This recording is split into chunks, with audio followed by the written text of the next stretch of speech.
And now I'm pleased to introduce Stephen Prothero. Stephen Prothero is a professor of religious studies across the river at Boston University, where he teaches the popular course Death and Immortality, among numerous other courses on religion in America. He also writes prolifically about religion, including articles for the Wall Street Journal, the Washington Post, the Boston Globe, Slate, and Salon.com, among other publications. He's written several books on American religious history and education, including most recently the New York Times best-selling Religious Literacy: What Every American Needs to Know and Doesn't. His new book, God Is Not One, combats the widespread assumption that all of the world's religions provide different paths to the same God. In our modern globalized society, it is essential to find points of commonality with those of vastly different cultural backgrounds. But Professor Prothero argues that it is equally important to acknowledge and understand the differences in our backgrounds and beliefs, and that doing so can enrich our global relationships. How did I come to write this book? I started off my teaching career after I graduated here. I went down to Georgia State University in Atlanta, and I was teaching religious studies there for about 5 years. And I was under the mistaken impression that when I talked to my students about religion, that they knew what I was talking about. And I would any kind of teaching you have to start where your students are, and I would just say things like, Matthew, and I would assume that they thought I meant Matthew, the Gospel of Matthew, and they were thinking Matthew Perry of Friends, and I didn't really get that until I moved to BU. And when I was at Georgia State, I had the impression my students understood what I was saying, and I moved to BU, and it became clear to me really quickly that they didn't. And the way that I figured that out was that I would say things like Matthew, or I would refer to the Bhagavad Gita or something like that, and they would give me this look, which I now refer to as the look. And the look is the look that we've all given, which is when you know you're supposed to know something, but you don't know it, but you don't want the person who said it to know that you don't know it. Right? And I think the look, I'm not an actor, but the look goes something like this. It's like, and my students, I just noticed, were giving me that look. So what I decided to do was I decided to test them and see what they knew about the religions of the world. And I developed this religious literacy quiz that I included in my last book on religious literacy. And I asked them what I thought were the simplest sorts of questions, like name the 4 Gospels, or what are the 7 sacraments of Catholicism, or name a Hindu scripture, what are the 4 noble truths of Buddhism. I tried to think of simple questions. Not how old was the Buddha when he died, or what was the last sentence of the Buddha. I tried to think of simple questions. And my students did horrible. 9 out of 10 of them flunked the quiz.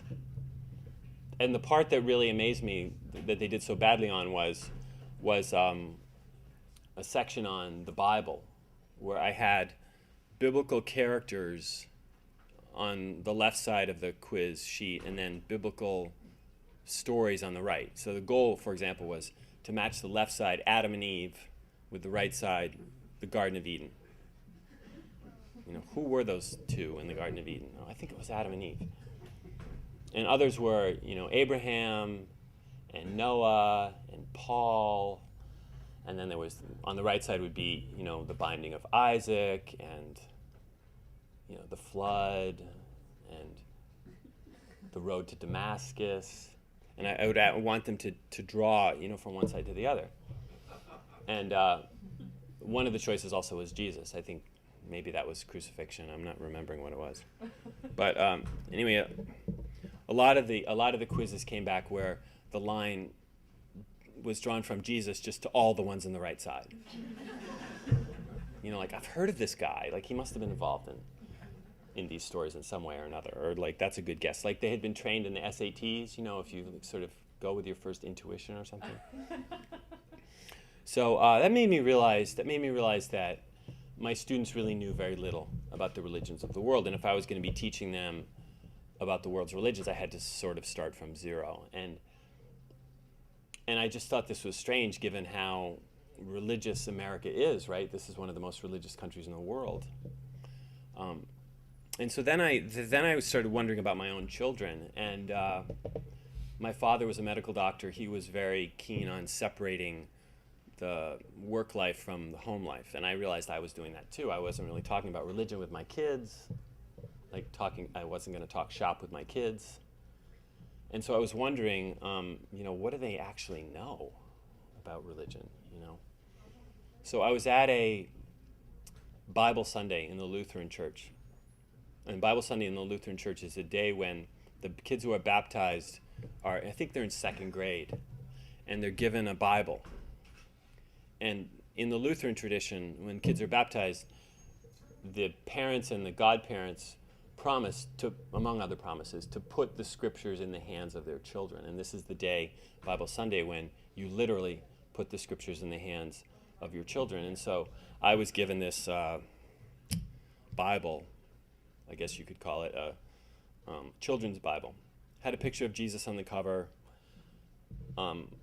very happy, white,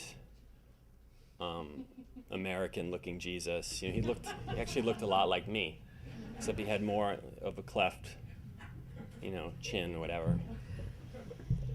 And he had a lamb on his shoulders, and adoring children, looking up at him. So I handed the book to my daughter. She was very proud. And we left the church and we went into the car to drive home. And I thought, all right, it's Bible Sunday. I need to talk about the Bible with my daughter. This is a teachable moment. Let's see, what does she know about the Bible? And so I said, let's talk about the Bible. And she said, great. And I said, why don't you tell me some Bible characters? And she said, great. And then I said, other than Jesus. And then I was driving, but I looked in the mirror, and she gave me the look, She was like, and then she started to cough, which she does when she doesn't know the answer to a question, because she doesn't want to admit it. And then she was silent for a while, and then I was totally determined I was not going to give the answer. I was not going to fill the silence with anything. I was going to wait. And so I waited, and she coughed some more. And then she said, Tom. I was like, Tom? And I thought, okay, Doubting Thomas. Right? Maybe he was Tom to his friends. But that was it. That was it. Jesus and Tom is what she knew about the Bible. So I thought, all right, well, obviously it's not just my Boston University students who don't know anything about religion. So the next week, Sunday school was the story when Moses is in the desert, and the Israelites are thirsty, and he's mad, and he hits the rock, and the water comes flowing out of the rock. That was the conversation. And so we got in the car. I asked Lucy, my daughter, what'd you learn in Sunday school? And she was totally ready. She had been stumped the week before. Fool me once, but she's not going to be fooled twice. So she came back with the most amazing information about Moses. He's a little baby who's in the bulrushes. He was in Egypt. He told the Pharaoh, let my people go. The Pharaoh was like, no way. He was like, let my people go. The Pharaoh's like, no way. All the plagues. I told you so. You're going to get even more plagues. Then finally the Pharaoh says, okay, you can leave. And then he takes his people over to the Red Sea, and the Red Sea parts, and it doesn't part till the water gets practically up to his nose. He can barely even breathe, but he's so sure of God, the power of God will come. And and then he's in the desert wandering around for all these years, and he doesn't make it to the Promised Land. She told me everything basically about Moses, except for the fact that God buried Moses, which is one of the things I love about Moses in the Hebrew Bible, that all the patriarchs are buried by their kin, but Moses is buried by God. And I turned to my other daughter, my older daughter, at this liberal Protestant Lutheran New England church, and I said, what did you learn today based on this story of Moses hitting the rock and the water flowing out? And she said, I learned about water as a scarce world resource. She said, I learned about evaporation, condensation, and precipitation. That's what she had learned. So I thought, all right.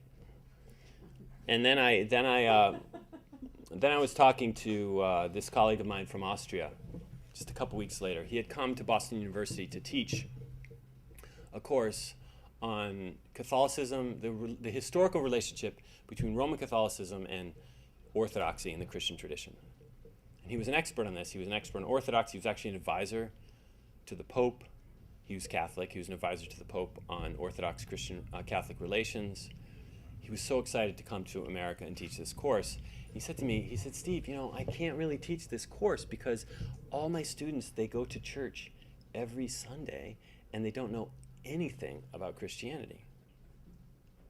They had never even heard of Orthodoxy. They don't know the first thing. They don't know the history of the separation of Orthodoxy and Catholicism. He said, you know, I feel like all I can do is teach them a basic intro to Christianity course. I can't teach this course. And he said, in Austria, things are totally different. No one would ever be caught dead going to church, and yet they've had religious education their entire lives, and they know tons about the Christian tradition. I'm perfectly happy to teach this course in Austria. And that really helped to clarify for me the central paradox of my last book, which is that the United States is one of the most religious countries on earth, and yet Americans know almost nothing about religion, very little about their own religions, and next to nothing about the religions of other people. So in that book, I had included in the back a dictionary of religious literacy where I took 100 or so key terms that I thought an educated citizen in America needed to know to make sense of American politics, where politicians refer to the Bible all the time, and world politics and economy, where religion matters. But I realized in looking at that book that the way people really think about religions is in terms of traditions. They think in terms of Hinduism and Judaism and Christianity and Buddhism, etc. And so I really wrote this book, God Is Not One, with the idea of providing basic religious literacy in terms of these great traditions. But as I was thinking about it, I was thinking, well, what's the argument that I want to present about the great religions as a whole? And the argument really came to me really as a result of my own education, both as an undergraduate and as a graduate student, where over and over I would hear that all the religions were basically the same. And every time I heard it, I didn't believe it. And in fact, my very first book that I wrote, which was a book that I'm sure all of you have bought and have read and have studied very carefully, it's called The White Buddhist.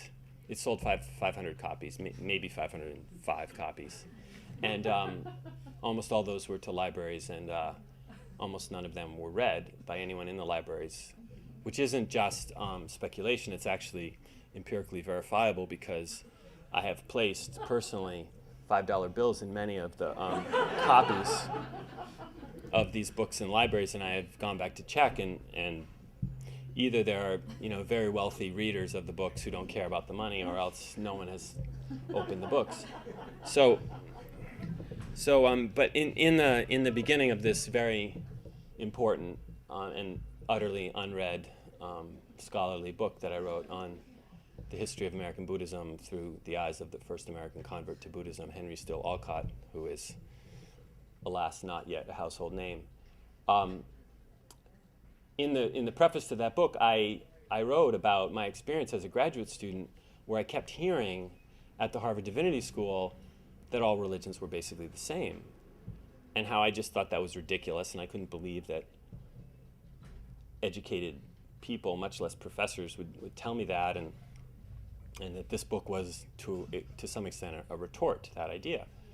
And the editor of the book, the editor of the series, this was published in Indiana University Press, some obscure series on religion in North America, and the editor of the series said to me, you need to change. His main comment about my entire book was, you need to change the preface where you complain about Harvard Divinity School and all those people who think all religions are one, because if you publish that, you'll never get a job in this business again. And I did change it. I mean, I wanted a job. I had spent so many years in graduate school. I didn't totally take it out, but I pretty much changed it. But I didn't change my view. And so I decided that in this book I have tenure. I have a job at Boston University. I can say what I want to say. And so what I say in this book is that the idea that religions are different paths up the same mountain isn't true. And you can talk to anyone, almost, in any religion who hasn't spent too much time in Harvard Square or in San Francisco, and they will tell you that the religions are the same, are different. Whoops. that the religions are different. And this doesn't mean that we're fated to the clash of civilizations. I don't believe we're engaged in a clash of civilizations. I think that's an invention of television, and to some extent of books. But so that's the main argument of the book. But rather than telling you what the argument is, I will read a little bit. I want to read from, I think I'll read from 3 sections of the book, the beginning and end in the middle of the book. And I'm going to read a little bit from the introduction where I talk about questions, which was what attracts me to the religions.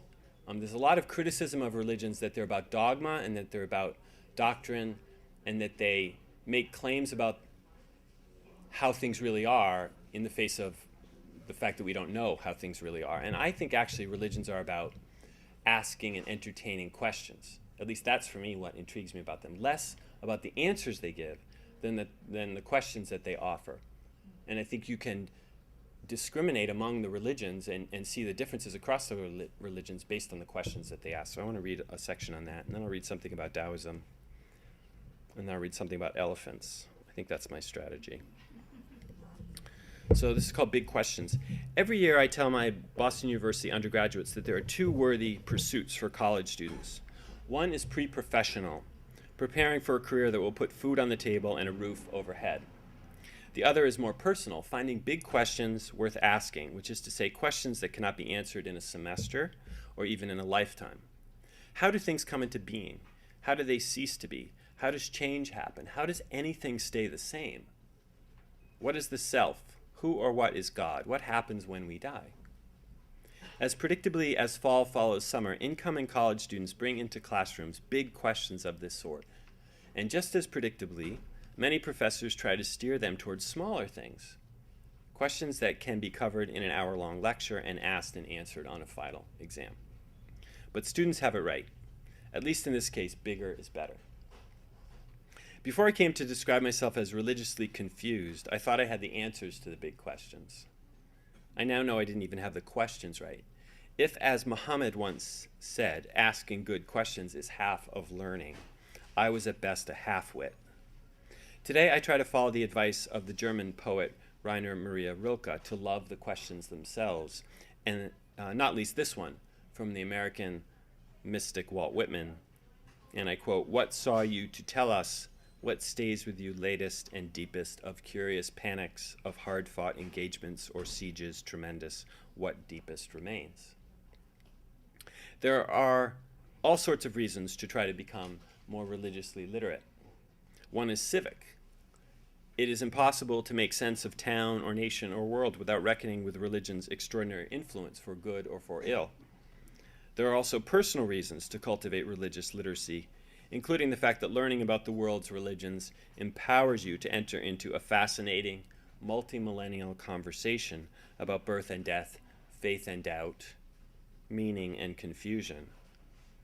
American philosopher Richard Rorty has called religion a conversation stopper, and who hasn't had the experience of a knock on the door and a conversation run aground on the rocks of dogma? But religion also serves as a conversation starter. We human beings ask questions. We want to know why. Our happiness depends on it, and of course our misery. To explore the great religions is to stand alongside Jesus and the Buddha, Muhammad and Moses. It is to look out on a whole universe of questions with curiosity and awe. It is to meander, as all good conversations do, from topic to topic, question to question. Why are we here? Where are we going? How are we to live? Does God exist? Does evil do we? When people ask me how I became a religious studies professor, I usually say that I discovered the study of religion just as I was losing the Christian faith of my youth, and that this discipline gave me a way to hang in with religious questions, which continue to fascinate me, without the presumption that any answers were close at hand. When, to paraphrase St. Augustine, I became a question to myself, even bigger questions called out to me, and my ongoing conversation with the great religions began. One of the common misconceptions about the world's religions is that they plumb the same depths and ask the same questions. They do not. Only religions that see God as all good ask how a good God can allow millions to die in tsunamis. only religions that believe in souls ask whether your soul exists before you are born and what happens to it after you die. And only religions that think we have one soul ask after the soul in the singular. Every religion, however, asks after the human condition. Here we are in these human bodies. What now? What next? What are we to become? This book explores the different answers to each of the great religions and has offered to discuss the different questions that they have asked. It aims to demonstrate how practitioners have lived the biggest of the big questions and to suggest ways that each of us today might also live these questions, not least the deceptively simple yet complex question of how to become a human being. That's from the introduction. The section I want to read from Taoism, and I talk in the book about these religions from the greatest to the least great. A working title for me when I was starting this book was The Great Religions, and I thought I should, instead of giving them in order of chronology or grouping them by geography, the Middle Eastern religions, the Chinese religions, the Indian religions, that I would do them in order of greatness. And I thought, why can't I do that? Why can't I decide what's the greatest religion, you know? So I'm writing the book. So I did, and I decided Islam was the greatest religion, which annoyed some people. But if you want to ask me about that later, I will tell you why. But the least of the great religions is Taoism, in my opinion, and the eight. But that doesn't mean it's the least interesting. I think it's actually one of the most interesting. So I'm going to read from a little section on Taoism. But one thing I tried to do in the book is we're trained in religious studies to get rid of our own biases, our own views about these traditions. It's a very odd profession, because if you're in political science, your job is to tell people what you think about political regimes. If you're an economist, your job is to tell people what's the best way to order the economy. If you're trained in religious studies, your job is to hide every single view you actually have about any religion, because otherwise you might seem to be, biased or like pushing for one religion or another. So I decided in this book I wasn't going to do that, and I was going to try to wrestle with these traditions in the same way that I imagine my readers might be. In other words, to just fess up when there's things in them that annoy me, and then to say when there's things in them that thrill me. So I think this section is more about the things in Taoism that thrill me, I think. And it's the last page or so, the last 2 pages of the Taoism chapter. It's called Change and Disappearance. In my home on Cape Cod, there's a small piece of paper taped to the refrigerator with the word change. I usually read this sign in the imperative voice as a command to make life new. But that isn't very wu-wei of me. Wu-wei means non-interference or natural action. That isn't very wu-wei of me to take aim at this change and to expend all sorts of energy to make it happen. A more Taoist interpretation would read change as an observation. If we live as if things are unchanging, our jobs, our families, our loves, our bodies, but in fact, all these things are changing every day. One of the most famous stories in the Zhuangzi, the Taoist scripture, is also one of the most vexing. It is set just after the death of Zhuangzi's wife. When a friend comes by to console him, he finds Zhuangzi beating a tub and singing with joy. Jewish law explicitly prohibits the making of music for 30 days after the death of a spouse, but Zhuangzi's singing and playing is also an affront to Confucian propriety and to our own. We don't mourn much in the modern West. The things we cannot control are shrinking every day, but death remains one of them, so we don't want to linger over it. Still, for most of us, the few hours that Zhuangzi gave over to grief seem a trifle. When his friend criticized him, Zhuangzi replied coolly that change is unavoidable and death is nothing to fear. As the 4 seasons progress from spring to summer to fall to winter, transformation comes to all things, he said. Why should any of us be exempt from this natural process? So do not be repelled from death or attracted to life, but treat both with equanimity and indifference.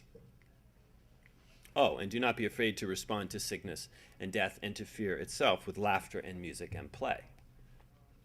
For some practitioners, Taoism is about grasping after the brass ring of physical immortality. But at the heart of this tradition is nothing more magical than a life well lived.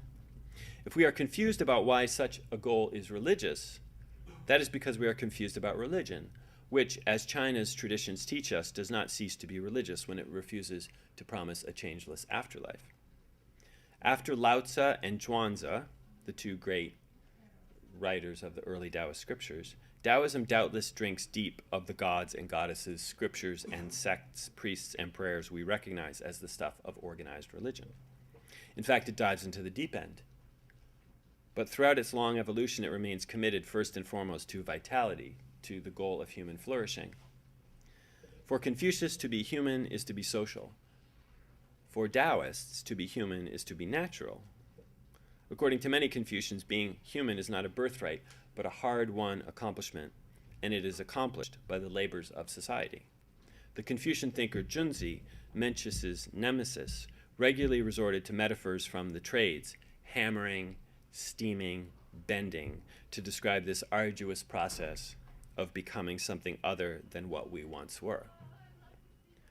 Taoists, by contrast, claim that we are born human and are hammered out of our humanity through education. To return to our true nature, we need only to return to the natural rhythms of the Tao, accepting without resistance the flux and flow of everyday life. Summer to fall to winter to spring, morning to evening, morning to birth. Every year on Cape Cod, every Labor Day, visitors pull their boats out of the water, pack up their things, and drive away. I have seen this happen almost every year since I was in kindergarten, but it still has the power to upend me. I go to the ocean, I stay until almost everyone has left, chatting with the locals, pretending it is just another sunset. Before I make for home, I hear a childlike voice inside me wishing I could jump through some magical hoop to the middle of June, skipping over the nostalgia of fall and the slush of winter to another Cape Cod summer. But there is another voice, younger and older at the same time, that also speaks, reminding me that things change, that, as Lao Tzu says, the Tao that can be spoken is not the constant Tao, that summer here would not be summer if it did not follow on the bone-chilling bluster of spring. One of the grand motifs of Taoist stories is disappearance. An immortal known as the Lady of Great Mystery can point at temples and even entire cities and make them disappear. Isn't that great, by the way? I love that. She could make LA disappear. At the end of the biography celebrating her life, a Taoist analog to the hagiographies of Catholic saints, she is said to have ascended Christ-like to the heavens in broad daylight, never to be seen again. Lao Tzu goes by land rather than air, but he too wanders off. After depositing his wisdom with a border guard who asks him to offer his wisdom, which he does in the form of the Tao Te Ching, he enters into the undiscovered country, and his biographer tells us, no one knows what became of him. I love that too, by the way. Taoism can be distilled into stories of the human problem and its solution, stories of how lifelessness, the human problem, threatens, but flourishing, the human goal, triumphs. Its heart can be heard beating in exemplars known as sages and immortals who have mastered techniques to nourish life and roam in company with the Tao. But more than any of the great religions, Taoism possesses the power to vanish before our eyes, to get up and wander west, drift high into the mountains, and disappear into the clouds.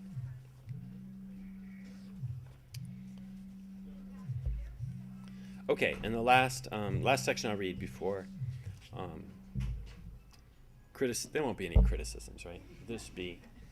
Just be friendly comments. What's that? Tiny criticism? All right, I won't call on her. I'm going to read this section. A lot of the people who have talked with me about the book so far, I've done some radio conversations, have talked to me about this. I don't really know why, but I guess I'm going to read from it because they do. This is about the story of the elephant, the blind man and the elephant story. I think I have a novel and very important new interpretation of this story. I'm going to share it with you. This is from the conclusion. I think it's the end of the book, actually. There's a famous folk tale about blind men examining an elephant. It likely originated in India before the Common Era, but it eventually spread to East and Southeast Asia and then around the world. According to this folk tale, one man feels the trunk and declares it to be a snake. Another feels the tail and declares it to be a rope. Others determine that the elephant is a wall, pillar, spear, or fan, depending on where they are touching it. But each insists he is right. So much quarreling ensues. Among true believers of the perennial philosophy sort, in other words, the types who say all religions are one, religions are different paths up the same mountain, this story is gospel. In their eyes, the elephant is God, and the blind men are Christians and Muslims and Jews who mistake their particular and partial perspectives on divinity for the reality of divinity itself. Because God is beyond human imagining, we are forever groping around for God in the dark. It is foolish to say that your religion alone is true and all others are false. No one has the whole truth, but each is touching the elephant. So concludes the Hindu teacher and inspiration for many perennialists, Ramakrishna. One can realize God through all religions. But this folktale also demonstrates how different religions are, since it has been told in various ways and put to various uses by various religious groups. Among Buddhists, it shows that speculation on abstract philosophical questions causes suffering. Among Sufis, Muslim mystics, it shows that God can be seen through the heart, but not through the senses. Hindus read it as a parable about how God can be reached by different paths. Finally, modern Western writers, such as the British poet John Godfrey Saxe, turn it into a tale of the stupidity of theology and the foolishness of religion. So oft in theologic wars, writes Saxe, the disputants I ween rail on in utter ignorance of what each other mean, and prate about an elephant not one of them has seen. For me, this story is a reminder not of the unity of the world's religions, as Ramakrishna and the perennialists would have us believe, or of their shared stupidity, as Saxe and the new atheists would argue, but of the limits of human knowledge. It is commonplace to think of religions as unchanging dogmas demanding unqualified assent, and there are no doubt fundamentalists inside most religions who see things just this way. But one function of the transcendent is to humble us, remind us that our thoughts are not the thoughts of God or the great goddess, to remind us that, at least for the time being, we see through a glass darkly. When it comes to safeguarding the world from the evils of religion, including violence by proxy from the hand of God, the claim that all religions are one is no more effective than the claim that all religions are poison. Far more powerful is the reminder that any genuine belief in what we call God should humble us, remind us that if there really is a God or goddess worthy of the name, he or she or it must surely know much more than we do about the things that matter most. This much, at least, is shared across the great religions. So that's what I have, and we have time for questions or comments or criticisms. And Islam is the greatest religion because it's second behind Christianity in terms of numbers. 33% of the world's population self-identifies as Christian, and 22% self-identifies as Muslim. So it's behind in that regard, though second. But it's gaining very, very quickly. In fact, if you look at this may be a vulgar way to think about it, but if you think about religions as having market share, like Coke and Pepsi and 7-Up, do they even sell 7-Up anymore? Sprite? Christianity's market share has declined over the last century from 35 to 33%. In other words, it's dying. And the market share of Islam has gone from 12% to 22%. In other words, it's almost doubled over the last century. Muslims are having children much faster, they're making converts much faster, they're keeping the converts much faster. They're also controlling the conversation. So much of influence is about who controls the conversation, and since 9/11, the conversation about religion is about Islam. When people say to me, I'm on an airplane, and I say I'm a religious studies scholar, and sometimes they just turn away and fall asleep. But if they don't, they ask me about Islam. They don't ask me about Christianity. They don't ask me about Confucianism. They don't ask me about Taoism. They ask me about Islam. Also, Islam is the kind of religion that doesn't have the sorts of distinctions traditionally between, say, church and state that Christianity does. This idea that, give to God what is God's, give to Caesar what is Caesar's, isn't traditional in the Islamic context. And so Islam has more of a hold over its participants than Christianity does. Also, the figure for Christianity of 33% counts a lot of Europe. It counts, in other words, baptized Christians in France. But how many baptized Christians in France actually even believe in God? I mean, most of them don't. So the Christian numbers are inflated by counting a lot of Europe as Christian. So those are the reasons. The other is also Muhammad. Muhammad is the most influential human being ever. He combines he does what Jesus, Paul, and Constantine do in Christianity. Christians need 3 guys to do what Muhammad did. So because he not only is the vehicle for the revelation, he's also the early lawgiver, the social leader, the political leader, and the military leader. He's the one who spreads the religion like Constantine does. He's the one who institutionalizes it like Paul does, and he's the one who bears the scripture and the prophecy the way that Jesus does. I think that's a pretty darn good argument for why Islam's the greatest. Yes, sir. Yeah. There are parallels. In fact, I was talking to a friend of mine who works in Singapore is a scholar of Islam, and he was talking about how in the 1830s in Indonesia, there was a lot of interest in Joseph Smith because Islam claims that Muhammad is the final prophet. And here was a religion that seemed to have a lot of parallels with Islam, with a prophet who brought a new scripture, the Book of Mormon, which was published in 1830. And the question was, like, is this the new Islam? Like, were we sort of wrong? Is this Islam 2.0?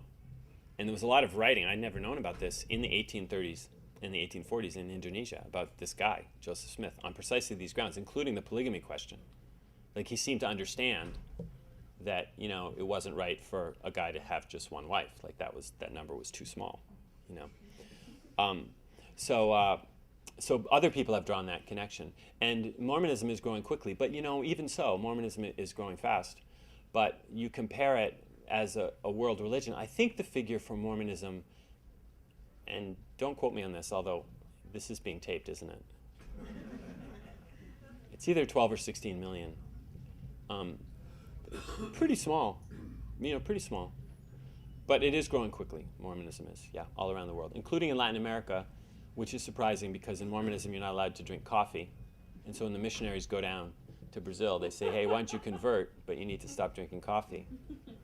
A lot of people who might be otherwise interested decide that that's not going to work for them. Yes, sir? I think that's right. I think that religions, as they move and change and spread, and as time moves on, need to adjust the kinds of questions that they ask. But I still think that they tend to hang in with the fundamental kind of question. So in Christianity, the problem is sin, and the question is, how do I get rid of sin?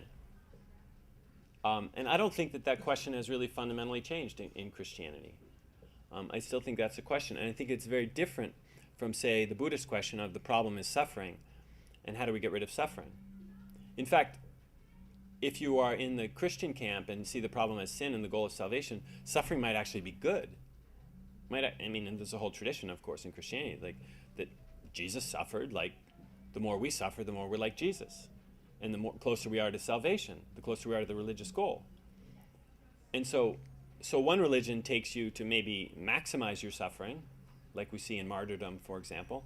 Another tradition tells you to minimize the suffering. So I think that although the traditions change over time, and although they do ask different questions and respond to different social circumstances, I think their core, their root kinds of questions tend to stay similar.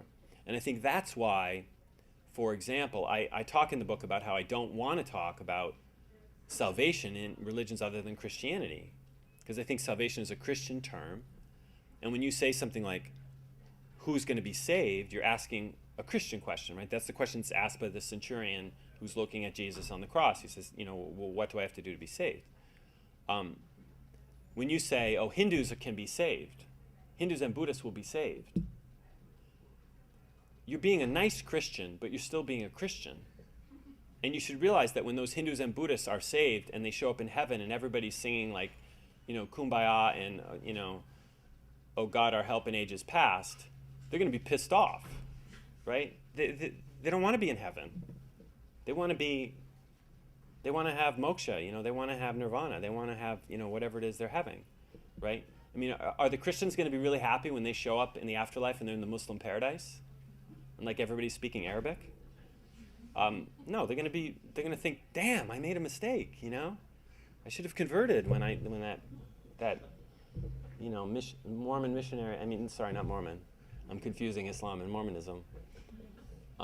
So I do think the questions are very different, but I agree with you that the questions do change over time. I think the essential questions tend to stay similar, though. For me, the greatness question was basically two issues. One was historical influence, and the other was contemporary impact. And this made it very hard for me to decide where to put Judaism in the book. Because if you ask the historical influence question, Judaism maybe should be first. Because it gives rise to Christianity and Islam, and is therefore the progenitor of the religion of over half human beings on the earth. But if you ask contemporary impact, and you say, here's a religion with 16 million people, Judaism, it's teeny. It shouldn't even be in the book. I actually considered having it not in the book. I thought that might actually get a lot of press and sell a lot of books. The great religions, no Judaism. It's not great enough for my book. But so I weighed the two. But I focused on contemporary impact, but I did not focus on which of the religions has the best beliefs. That said, when I wrote the book, I did allow myself to respond as a human being to the things that I found troubling and that I found wonderful in each religion. And for example, when I read the Quran in working on this project, I was able to say, I just found the repetition in the Quran of fire and brimstone really annoying. I hated it. And I didn't want to keep hearing it. And I tried to wrestle with why it's so repetitive, because a good piece of it is about reminding you. Just remember that God is in charge, that you are not in charge, so that you won't go to this fiery afterlife, option. But I still gave voice to that I found it annoying. And I gave voice to the things I found annoying in other religions too, and the things that I found inspiring. By the way, I will say that one other reason to not confuse the world's religions is that if you think they're all the same, you can't appreciate the unique beauty of any of them. What's uniquely beautiful about Taoism if it's just the same as Christianity? It's like, you've seen one, you've seen them all, right? You were raised a Christian, you don't need to learn anything about Confucianism or Taoism or Buddhism, because they're all basically the same. I think they're very, very different, and I think they speak to different problems in the human condition, and they respond. If you want to figure out how to get rid of your suffering, and you believe that is in part brought on by mental, machinations, it makes sense to listen to a tradition that for 2,500 years has been trying to figure out how to, meditate and chant in order to respond to the deep patterns that humans get into to make themselves suffer, and that's Buddhism. But if you don't really care about that, and you're racked with original sin and you want salvation, then you should listen to Jesus. He's the person you should be talking with. Okay, so of all the religions, of all of them, Hinduism, well, I'm not saying you should read any, I'm not for any of the religions saying, oh, right, this book, right, thank you, Ani, you should read this book. I'm not saying that I'm not focusing on the scriptures of the religions. In fact, I make the explicit argument that to reduce religions to their scriptures is the sort of thing Protestants do. That's what the Protestant Reformation was to a great extent about. The Catholics have Christianity wrong, Christianity is about the Bible, you should read the Bible in your own language. So I don't believe that religions are about their scriptures, and I certainly wouldn't reduce them to that. That said, the part of what you said I agree with, aside from the moronic, monolithic, and myopic piece, is that Hinduism is vast. I mean, Hinduism of all the traditions is the most freewheeling. It's the most difficult to pin down to any one thing. Why? Because it's ancient, for one.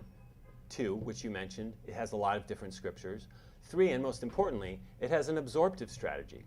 The strategy of the monolithic, the strategy of the monotheistic religions, another M word, of the West, is to say no. Like when a new religion comes in, you say no. You say, that's the false god. We have the god, right? The strategy of the Hindus, which is equally annoying if you ask me, is to say yes. You just bring them in, right? So the new religion comes in, the Christians show up, and you're like, oh, I'm so glad you finally came because Jesus is one of the avatars of Vishnu, you know?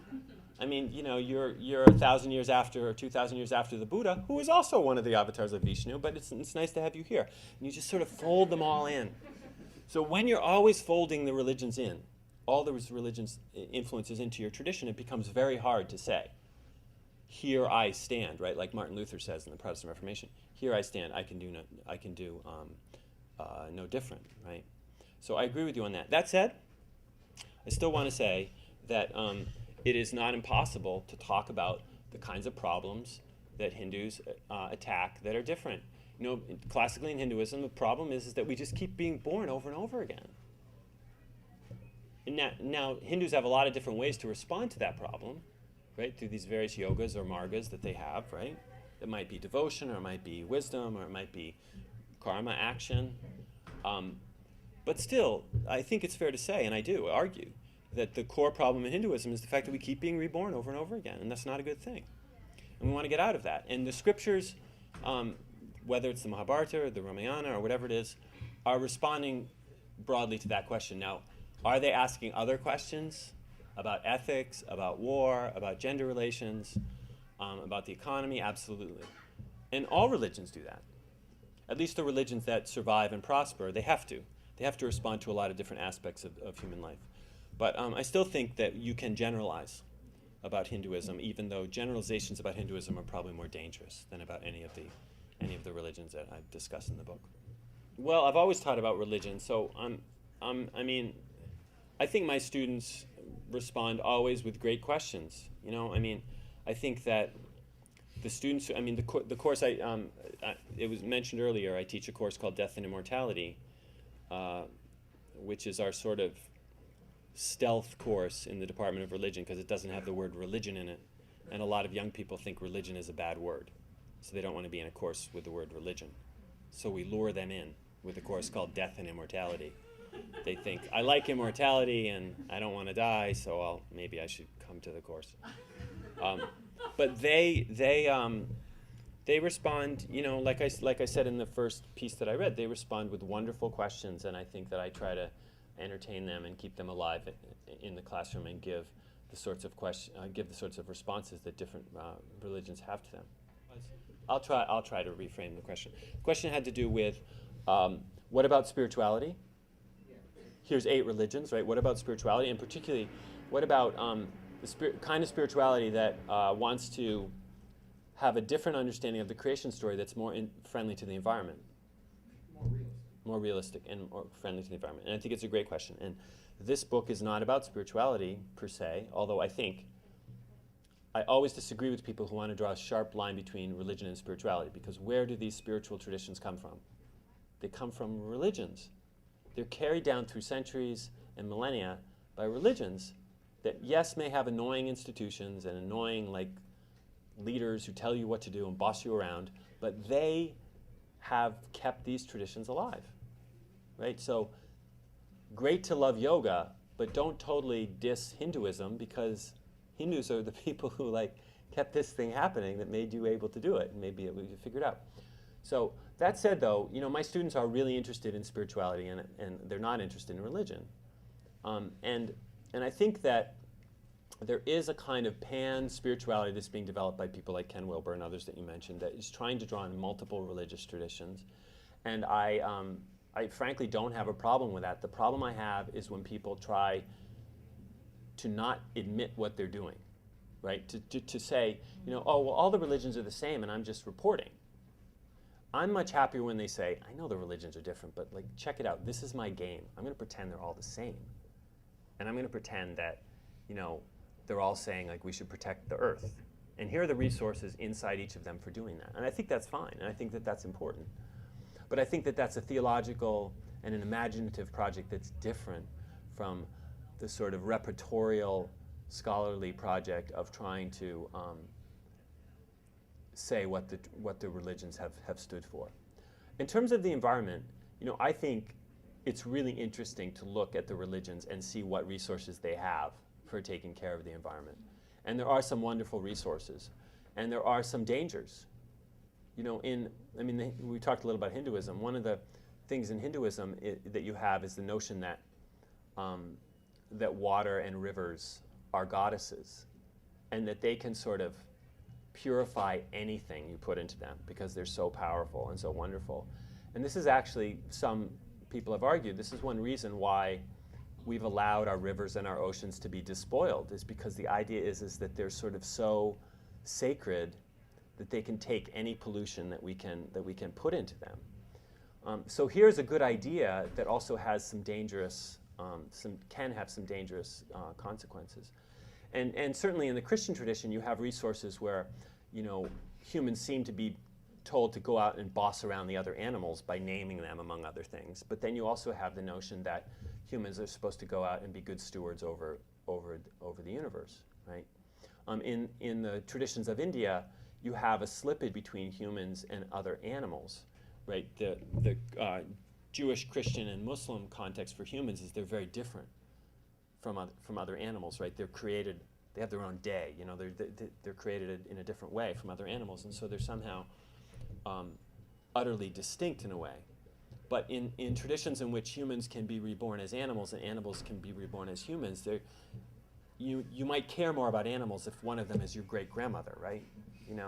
So there are resources there for environmental questions that we don't have necessarily in the monotheisms of the West. So, okay, I will stay around, but I think we should draw to a close our public presentation, and I'm happy to sign books and entertain questions. And thank you very much for having me, and thank you all for coming. I really enjoyed our time.